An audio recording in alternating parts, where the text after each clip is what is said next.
자, 이번에는 이제 이재명 대통령 지지율 얘기를 해봐야 될 것 같은데, 뭐 아까 잠깐 말씀해 주셨지만, 이제 한미 정상회담 이후에, 국민들은 이 협상 타결을 어떻게 볼 것인가, 이재명 대통령의 지지율에는 어떤 영향을 미칠 것인가, 이걸 얘기를 해보려고 하는데, 그 전에 일단, 이 외교적인 문제가 발생하기 전에, 국내 문제, 뭐 예를 들어서 초강경 부동산 대책이라든지 아니면 여당에서 하고 있는 뭐 국민의힘에서는 굉장히 무리한 개혁이다라고 비판하고 있는 이런 개혁 속도전이라든지 이제 이런 악재들이 있었음에도 불구하고 이재명 대통령의 지지율이 50%대에서 떨어지지는 않는다 이런 평가를 받고 있어요. 지난주 갤럽이라든지 이번 주 초에 리얼미터도 사실은 그렇게 큰 차이가 나오지 않고 KSY에서도 사실은 긍정평가가 51.5% 이렇게 나왔더라고요. 네. 쿠키뉴스 조사도 51.7% 좀 비슷하게 나왔는데 자, 좀 이렇게 악재 어떻게 보면 부동산 악재라고 했는데도 지지율이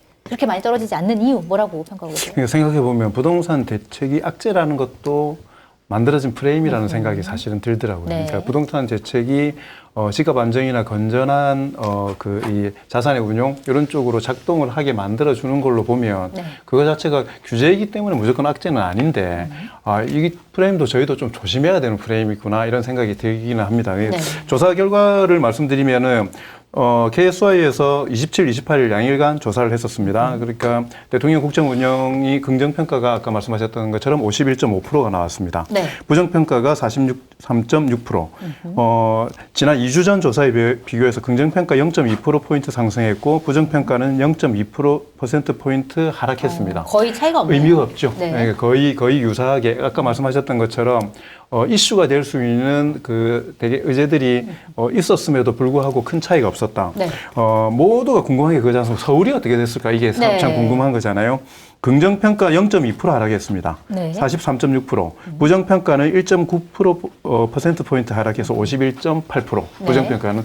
원래 부정이 높았었습니다. 네. 약간 이게 붙어 있지만. 그 말은 뭐냐면 서울도 거의 변동이 없었던 없다. 겁니다. 네. 경기 인천까지 가보면 저희는 경기하고 인천하고 분리시키지 않았기 때문에 경기 인천은 긍정평가가 0.1%포인트 하락했고 네. 부정평가가 0.7%포인트 상승했습니다. 이 또한 미미하죠. 이렇게. 거의 의미가 없는 수도권 쪽에 수준이네요. 별로 안 바뀐 겁니다. 네. 세대별로. 근데 20대가 좀 많이 빠졌어요. 근데 그 이외에는 20대가 빠졌는데 다른 세대가 채워줬으니까 지지율이 바뀌지 않는 거지 않습니까? 네. 해석까지 말씀드리면은, 보니까 이런 그거더라고요. 예고된 변수는 변수가 아니더라고요.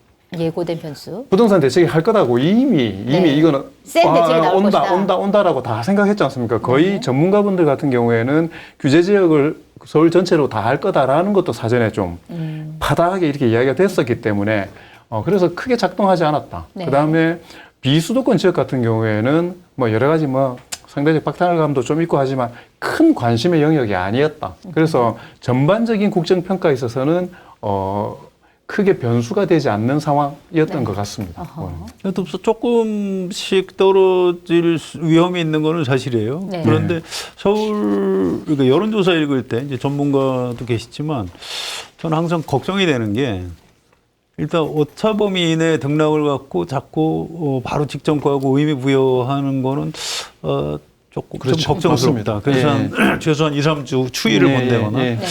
뭐 이런 게 있고요. 이제 또 하나는 특히 이 권역별로 잘라서 볼 때 표본수가 너무 작아지거든요. 맞아요. 그래서 그렇죠. 이번에 뭐 이제 갤럽이나 리얼미터 걸 갖고 서울 거만 갖고 뭐 좀 올랐다. 올랐다 내렸다고 분석하는 2.2% 분들 포인트 올랐다 뭐 이런 거. 아니 저러면 안 될 텐데 저거 맞습니다. 전체 500샘플밖에 안 되는데 서울은 몇십 명일 텐데 그걸 갖고 뭘 올랐다 내렸다 하나 이런 걱정이 좀 있어요. 뭐 그렇지만 이제 흐름은 참고는 해야 되겠죠. 그래서 저도 이제 이게 왜 부동산 이슈를 갖고 지지율 방어를 잘 하고 있는지 궁금해서 우리 한겨레 정치부 기자들도 여러 사람한테 물어봤는데 네. 대체적인 결론은 아까 장관님 말씀이 맞아요. 그러니까 이 규제가 필요하다고 생각하는 서울 시민도 많다는 거고요.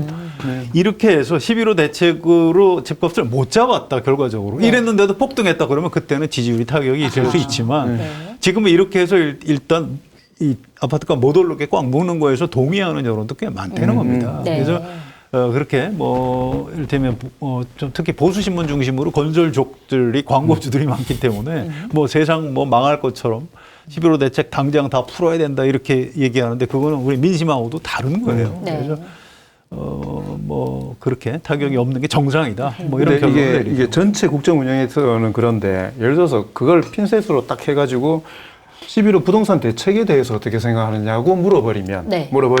긍정평가가 39.0%가 나오고 부정평가가 49.3%가 나옵니다. 10% 서울은 엄청나게 더 차이가 나요. 그거는 뭐냐면 그걸 생각하고 대답하게 되기 때문에 그렇습니다. 근데 전체 국정 운영의 평가는 여러 가지 정책들 중에 하나인 거고 그게 국정 평가를 묻었을 때 그걸 각인시킬 정도의 새롭거나 파괴적이지 않았었기 때문에 그런 거고 네. 하나만 더 말씀을 드리면 향후에 그 이번에는 세금 그 제재가 없었지 않습니까?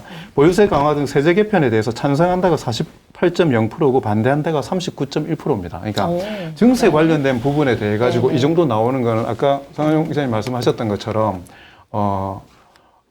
필요하다라는 인식들이 있는 겁니다. 네. 그래서 저는 오히려 뭐 보유세나 이런 부분들에 대해서 합리적인 규제라는 설득을 시키면서 잘 갔으면 좋겠다라는 생각이 들더라고요. 네. 그러나 보유세 같은 경우에는 뭐 민주당도 그렇고 워낙에 민감한 부분이기 때문에 지방선거 전까지는 하지 않을 것이다. 뭐 이런 전망들이 무섭죠. 우세한 것 같긴 합니다. 근데 중장기적으로 해야 돼요.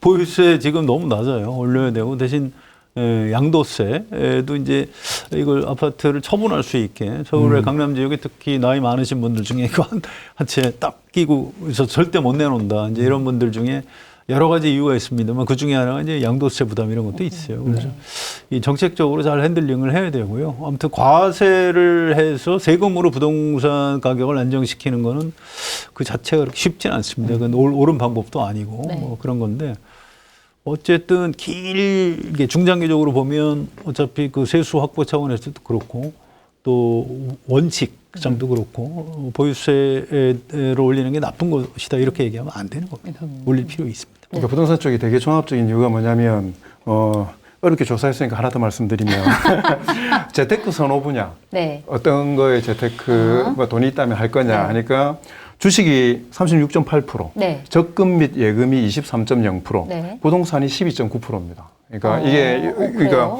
20대부터 50대까지는 주식이 네. 1위고 6, 70대는 예금으로 가더라고요. 근데 전 세대에 있어가지고 부동산은 세 번째로 나옵니다. 네. 그러니까 부동산 대책을 부동산 대책만으로 사실 볼 게 아니라 주위 환경하고 같이 봐야 되는데 저는 사실은 주식을 안 하기 때문에 잘 모르지만 어쨌든 코스피 지수가 계속 탑을 치면서 가고 있고 그런 다른 여러 가지 가능성들 그다음에 부동산 쪽을 누른다는 느낌을 주니까 돈이 다른 곳으로 가는 일단의 영향들을 보이는 거지 않습니까? 네. 근데 이 부분은 저희 조사만 그런 게 아니고 다른 갤럽이나 이런 데서 나왔을 때도 갤럽 조사상으로는 처음으로 부동산이 내려가고 주식이 올라갔다는 그런 결과도 나왔었더라고요. 네. 그래서 전체적으로 지금은 예정처럼은 아니다. 전반적인 상황이 부동산 대책에 대해서 어느 정도 좀 효과를 가질 수 있는 상황이다라고 볼 수 있을 것 같습니다.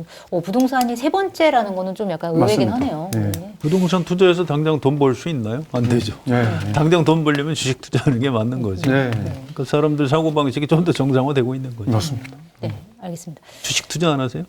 시작했습니다, 이제. 네. 한 주? 한 주? 한 주? 야, 진짜 시작이네. 아니 이재명 대통령이 앞으로의 활약을 지켜봐 주시죠. 이재명 대통령이 그렇게 권고를 세게 했는데 그걸 취임한 지 한참 돼가지고 그리고 어차피 좀 돈이 이렇게 많지 않기 때문에 뭐한 주든 두 주든 큰 의미는 없다. 하지만 이제 배우려고 맞다. 시작을 주식도 하고 사야 있다. 되고 어째 모아가지고 명품도 하나 사봐야 되고 그런 거 아닙니까? 명품에는 전혀 관심 없고요. 예. 네.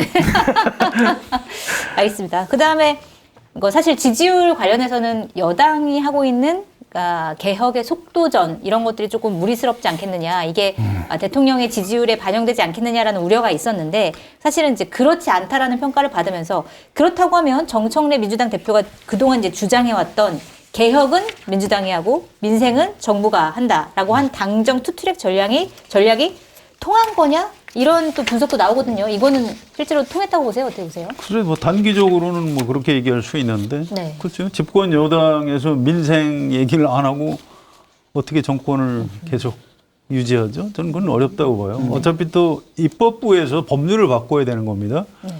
그런데 만약에 대통령하고 여당 의원들하고 생각이 다르다. 그럼 그 법률 제정이 안 되는 거예요. 그래서 민생은 대통령이 하고 싸움은 우리가 한다. 그러니까 말은 그럴듯하죠. 역할 분담. 근데 장기적으로 그 전략으로 채택하는 건 좀 위험하다고 보고요. 결국은 정청래 대표를 비롯한 민주당 의원들도 국민들 먹고 사는 문제를 해결해 줘야 되는 거예요. 네. 언제까지 내란 척결만 할 거예요? 올 연말 넘기면 안 된다고 제가 여기서 여러 번 얘기한 것 같은데 네. 이제 슬슬 그 태세 전환을 할 때가 됐다고 생각합니다. 더불어민주당 41.4%입니다. 네. 그리고 국민의힘이 36.4%거든요.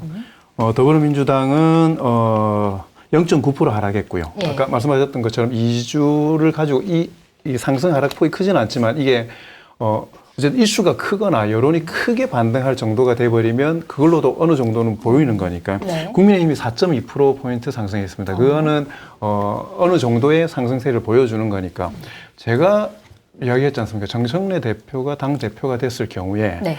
이재명 대통령이 정청래 대표가 되는 걸 바라지 않을 거다. 정권에 부담이 될 거다 했을 때 제가 했던 이야기가 뭐냐면 분리가 될 거라고 저는 생각을 했었습니다. 네, 그때 그 얘기하셨던 거 기억납니다. 오히려 대통령이 포괄하고 있는 지지층의 범위가 당 대표가 포괄하는 지지층의 범위보다 넓기 때문에 당 주도로 개혁 의제를 하면 개혁 의제가 성과를 내는 부분이지만 개혁의 부담감들이 당으로 가게 돼 있습니다. 네, 네. 그러니까 저는 그런 측면에서 전체적인 이쪽 그러니까 민주당 진영 집권 여당이기 때문에 정부 여당 쪽에 있어 가지고 정청래 대표의 지금의 스탠스가 물론 좀 과한 부분도 있고 이게 지적할 부분들도 많이 있지만 그게 국정 평가에 대해서 부정적인 영향으로만 작동한다라고 볼 건 아니라고 생각합니다. 그런 건 아니죠. 예. 근데 이제 이런 걸 봐야 돼요. 내년 지방선거, 서울시장 선거가 중요하지 않습니까? 네. 그런데 부동산이 그때쯤은 이제 결판이 나요. 지금 단기적으로야, 이거 규제 필요한 거 아니야? 이렇게 상당수 서울 시민도 동의하지만 이랬는데도 불구하고 내년 봄쯤 갑자기 이게 또 막 올라간다. 그러면 그때 가서 뭘 또 썼는데 그럼 이제 효과가 점점 시차가 짧아질 수밖에 없는 건데 잘못하면 지방선거에서 여당이 좀 위험해집니다. 그래서 선거를 누가 치러요? 이재명 대통령이 치르나요? 그건 아니거든요. 정청래 대표 책임하에 치르는 건데 네. 서울시장 치면 정청래 대표 견딜 수 있을까요? 못 견디는 겁니다. 그래서 그런 부분 정책 의제에 대해서도 집권 여당에서도 이제 관심을 갖고 집중력을 좀 발휘를 해야 된다 이렇게 봅니다. 네. 어쨌든 지방선거가 중요하다. 평가는 이제 대표에 대한 평가는 지방선거에서 아주 야당하고 싸움만 할 게 아니고 정책 의제 발굴하고 의제 설정도 해줘야 된다. 좀 그렇게. 근데 다른 어떤 선거보다도 어쨌든 집권 1년 차지 않습니까? 집권 1년 차이기 때문에 실제로 선거를 당 중심으로 하지만 선택에 있어서 가장 큰 영향력은 어쨌든 정부에 대한 평가가 네. 내년까지는 가게 될 거거든요. 네. 거기다가 물론 선수들이 누구냐가 그다음에 요즘은 워낙 그 부분에 대한 평가가 냉정하기 때문에 지방선거는 특히나 일단은 어쨌든 그럼에도 불구하고 이재명 대통령의 국정평가를 긍정적으로 유지해내는 게 네. 중요하죠. 지방선거의 가장 큰 선거 전략이기 때문에 그렇습니다. 그래서 말씀드렸던 것처럼 자 서울의 부동산 대책 때문에 서울의 지지가 어느 정도 빠진다. 근데 전체적인 국정 지지 평가를 높이려면 어떻게 해야 되냐면 서울 이외 지역에서 이 부동산 대책이 전국적인 균형 발전을 위해서 얼마나 필요한가에 대한 설득을 저는 해 나가야 된다고 생각을 하고요. 네. 진짜 근본적인 거는 그거거든요. 아무리 집이 비싸도 서울에 가야지 뭔가를 할 수 있으면은 집값이 떨어질 수가 없지 않습니까? 네. 그래서 저는 지역 균형 발전 조금 늘 말씀드렸지만 하나만 한 이야기지만 그리고 저는 단기간에 또 되는 게 아니고. 근데 문제는 저는 네. 그래서 동시다발적으로 던져야 된다고 생각하는 겁니다. 서울대 전국 10개 만들기 이런 거 있지 않습니까? 교육 문제에 있어서의 지방 분권, 그다음에 공공기관의 이전에 관련된 문제들이나 이런 것들이 패키지로 같이 진행되어 줘야 네. 이게 궁극적으로 어떤 지향을 갖고 있는지 아니면은 징벌성으로 보여요. 아니면은. 그래서 거대한 좀 담론으로 이 부분들을 설득시켜 나가야 부동산 대책이 어느 정도 실효를 거둘 수 있다라고 생각을 합니다. 이번에 성한용 선임기자께서 쓰신 막전막후 기사가 비슷한 취지로 안 지역 읽은 균형 거 발전, 편한네. 큰일 났네. 지역 균형 발전을 같이 얘기해야 예, 부동산 예. 문제가 풀린다. 야, 정확하게 예. 그 얘기로 쓰신 게 기억이 납니다. 두 분 생각이 같은 것으로. 그 지지율 관련해서 우리 아까 앞부분에 했던 얘기하고 좀 이게 좀 관련이 있다 네. 생각이 들어서 간단히 말씀을 드릴게요. 이재명 대통령을 반대하는 사람들의 논리 중에 저 사람 반미, 친중이다, 빨갱이다 쉽게 얘기해서 뭐 이런 분단국가 옛날 색깔론 프레임으로 공격하는 사람들이 있는데 이번에 에이펙하고 또 트럼프하고 정상회담 또 이번 주 토요일인가요? 중국하고 시진핑하고 정상회담 합니다. 네. 이런 걸 통해서 그런 걸 좀 벗어날 수도 있지 않을까 이런 생각이 듭니다. 그러니까 이것 때문에 올라가지는 않겠지만 그런 오해는 좀 벗을 수 있는 계기가 될 것이다. 트럼프를 상대로 해서 이 정도 해내기가 사실 쉽지 않은 거예요. 네. 그래서 굉장히 잘했다고 생각되고요. 또 시진핑 만나가지고도 무슨 뭐 갑자기 무슨 시진핑 끌어안고 뭐 뽀뽀를 하겠습니까? 굉장히 냉정하게 할 겁니다. 굉장히 실용주의자예요. 그러니까 철저하게 할 겁니다. 그래서 그런 오해를 좀 벗는 계기는 될 수도 있겠고 또 이번에 그 에이펙 다자 정상 외교인데 거기에서 연설 같은 것도 굉장히 차분하게 잘 하시더라고요. 그래서 그 전에 이제 이재명 대통령을 굉장히 후보 때부터 싫어했던 사람들은 아우 뭐 제대로 하겠어 그랬는데 이런 그 에이펙 회의 또 한미 정상회담, 한중 정상회담 이런 것들을 통해서 이렇게 좀 이렇게 뭐 품격을 쌓아가는 네. 뭐 그런 긍정적인 면은 좀 있을 것이다. 이렇게 해서 제가 어제 투자 전문가분하고 이렇게 저녁 식사를 할 기회가 있어가지고 이야기를 하는데 그분 그렇게 이야기하더라고요. 이재명 대통령 그 실력도 있지만 운이 있는 것 같다. 네. 반도체 큰 산업의 큰 사이클이 지금 상승폭으로 가고 있을 때 거기다가 물론 안정적으로 그 부분에 집중해야 된다라는 정책 기조를 했었지만요.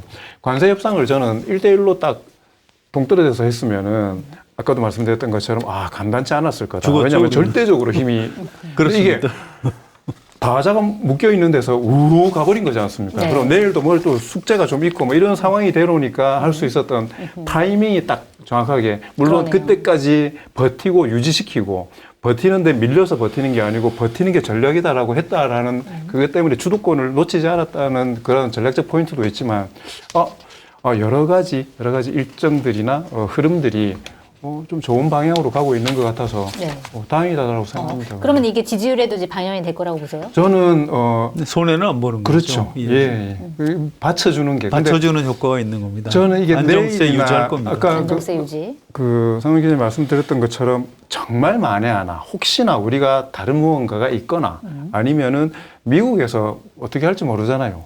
합의된 것인데도 불구하고 실제로는 합의된 것인데 합의 안 됐다라고 이렇게 툭 쳐버릴 수도 있는 거지 않습니까? 그렇게 해서 그리고 그런 것만 넣으면 환호할 국내의 좀 적대적인 정치 그리고 또 오늘 국민의힘이 논평을 쓴 것처럼 그러니까 일부 언론 환경들도 분명히 존재하는 것이기 때문에 그렇게 되지 않고 이게 하루 이틀 정도만 가신다면은 이거는 저는 약간의 반등으로 이게 나타날 거다라고 생각을 합니다.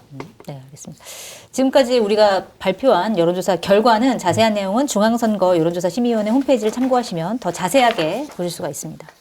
자, 이번엔 국내 얘기 좀 더 해보면 좋을 것 같은데 어제 대통령실에서 국민통합비서관 자리에 허은하 전 개혁신당 대표를 임명을 했습니다.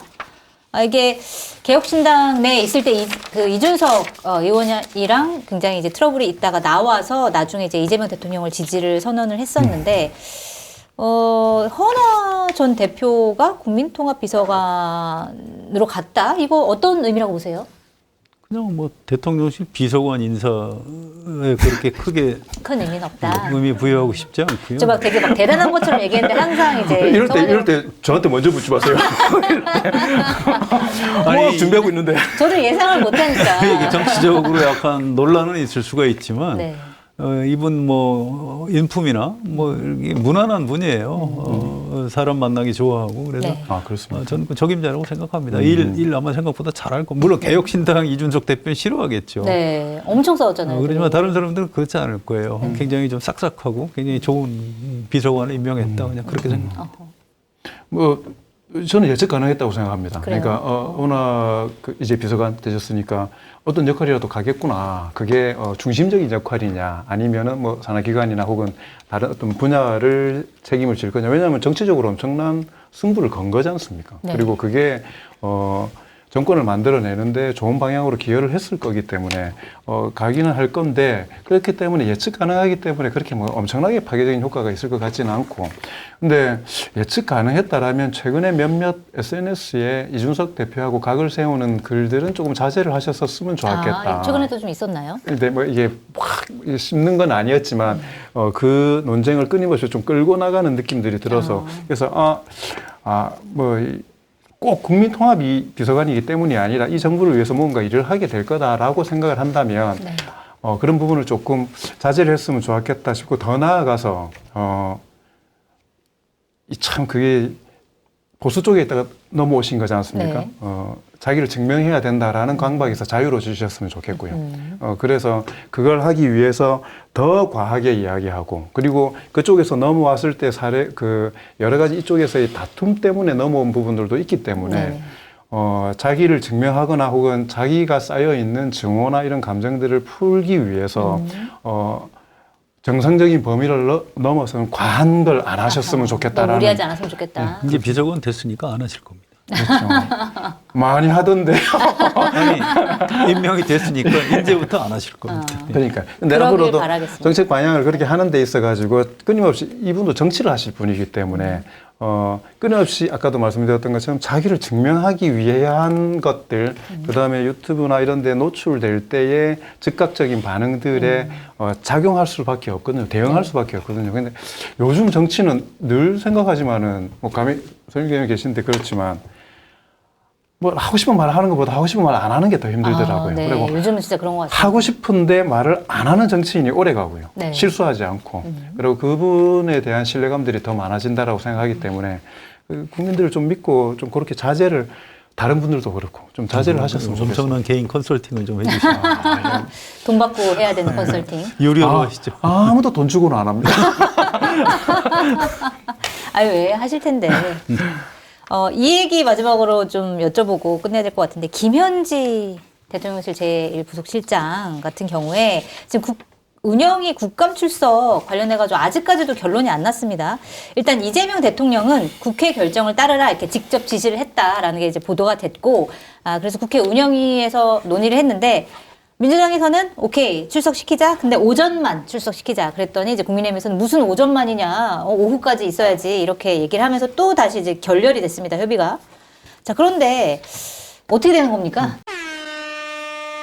검증된 상품을 인터넷 최저가보다 저렴하게 판매하고 있는 마켓하니 쇼핑몰에서 국내 생산되는 사과 중 당도가 가장 높은 품종 중 하나인 감홍 사과를 준비했습니다. 평균 당도 16브릭스 이상의 단맛을 자랑하는 감홍 사과는 홍옥과 부사를 교배해 만든 신품종으로 단단한 과육과 달콤한 과즙이 특징입니다. 그래서 높은 가격이지만 마켓하니에서 저렴하게 맛보시라고 흠집 있는 가정용 상품으로 준비를 했습니다. 다양한 옵션으로 준비를 했으니까 마켓하니에서 직접 확인 후에 구매하시면 되고요. 주문 방법은 유튜브 화면 좌측 하단을 클릭하시거나 포털에서 마켓하니를 검색하셔서 주문하시면 됩니다. 김현진 실장은 나오는 겁니까? 안 저는 나오는 물꼬가 트인 거라고 생각합니다. 물꼬가 그러니까 예를 들어서 네. 그 하루 나갈게 그러면 저쪽에서 하루나 이렇게 할 것 같습니까? 뭐 하루야 부를 때까지 계속 나와야지 이러고 6개 상임위 나가는 다 거지 나와야지, 않습니까? 뭐 이렇게. 그러니까 그런데 출석을 하겠다라는 방향이나 의지가 저는 잡혀진 거 전에부터 말씀드렸죠. 저는 나올 거라고 생각을 해요. 네. 왜냐하면 대통령에게 부담이 되거나 정부에 부담이 되는 거를 그냥 이게 누르고 가는 저는 캐릭터가 아니라고 생각하기 때문에 네. 가서 뭐 좀 당당하게 대응을 할 거라고 생각을 하고 그리고 어쨌든 민주당 의원들 보호해줄 의원들이 많은 거지 않습니까? 개인의 상처를 감수하고라도 나올 거라고 생각을 했었는데 오전 나오겠다라는 말은 말씀드렸던 것처럼 물꼬를 튼 거기 때문에 협상의 과정을 통해서 그게 오전이 되든 오후가 되든 네. 일단 출석을 함으로써 출석하게 되면요 저는 그 다음에 누가 욕을 들을 것 같아요. 국민의힘이 가만히 있을 것 같습니까? 그러니까 그분들이 준비하는 게 정말 차분하고 냉정하게 뭐 있었던 문제들을 할 것 같습니까?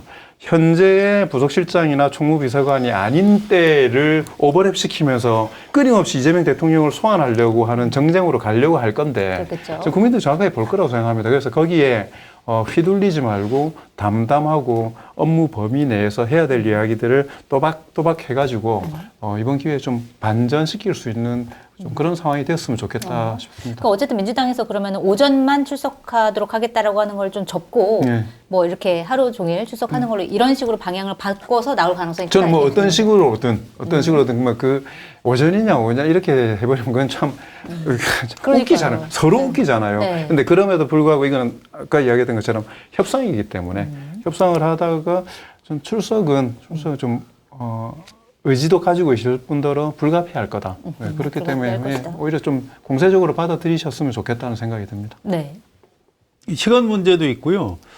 그다음에 이제 뭘 물어볼 거냐 국정감사인데 이제 민주당에서는 아니 총무비서관 전직 총무비서관이니까 나오는 거니까 대통령 취임 이후에 총무비서관 때 있었던 일로 하자.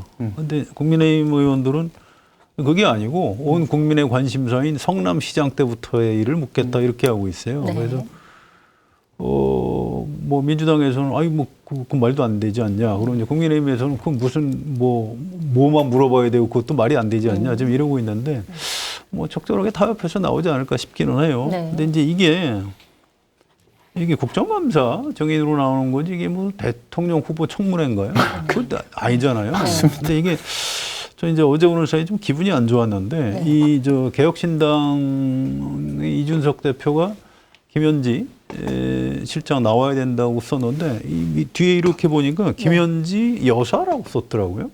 아, 그래요? 네. 그래서 이게 뭐지? 그래서 개혁신당 그 대변인 논평을 찾아봤더니 이렇게 해놓은 거예요. 그러니까 윤석열 정권은 여사와 검사의 정권이었다. 이재명 정권은 여사와 변호사들의 정권이다. 이렇게 써놨어요. 네. 그래서 이게 뭐냐고 이제 따로 또 누구한테 물어봤더니 그게 지금 이재명 대통령을 아주 싫어하는 사람들 사이에는 김현지 실장하고의 내연설이 파다가 되는 거예요. 그걸 환기시키기 위해서 일부러 그렇게 여사라고 쓴 것 같다는 거예요. 네. 제가 그걸 보고 욕이 확 나오네. 이런 역시 인간등이 글렀어요. 이런 그 양아치 안 돼요. 같은 막 이런 막 화가 정말 왜 나고 그런지 모르겠어요. 환멸감이 들어가지고 야, 어떻게 오늘 협상에 대해서 좀 긍정적으로 했다고 해서 사람 되나 했더니 이래도 됩니까? 이게 정치인으로서 있을 수 없는 그러니까요. 짓이거든요. 어떻게 공당의 대표가 어떻게 그런 짓을 합니까? 전 그거 좀 용서하기가 어렵더라고요. 아무튼 그럼에도 불구하고 이제 장관님 말씀대로 국회에 나와서 이렇게 하면 돼요. 그 사람들이 잘 모르더라고요. 김현지 실장 제가 이 자리에서도 몇 번 말씀드렸는데 실무 뭐 보좌관 출신이고 보좌관이 해야 되는 일을 의원이나 뭐 시장이나 시장은 아니죠. 경기도지사나 또 이럴 때 또 대통령에 시키는 심부름을 충실하게 하는 그냥 사람이에요. 근데 무슨 김현지 실장이 무슨 권력자인 것처럼 자꾸 증폭시키는데 이건 나와서 한두 시간 이렇게 질문 답변하다 보면 금방 해소될 문제라고 봅니다. 그래서 저도 나오는 게 좋겠다 이렇게 생각합니다. 네, 어쨌든 오늘 민주당과 국민의힘이 뭐 합의를 해야 되는 거니까 그런 것들은 잘 돼가지고 나와서 좀 국민들이 보기에도 좀 뭐 할 얘기 다 하고 국민의힘이 얼마나 말도 안 되는 걸 하는지 형편없네 이준석 대표가. 생각할수록 생각할수록 보이시죠? 저도 굉장히 충격을 받았어요. 에이 젓가락 진짜. 에이 진짜. 에이씨. 막 화가 나더라고요. 당모가지 젓가락 이제 했던 이야기 다 해야지 다. 예. 오늘 한미 정상회담 잘 됐는데 네, 너무 그러네요. 이제 기분 나쁘게 네. 마무리하지 마시고 한미 정상회담을 생각하면서 마무리를 하도록 하겠습니다. 네.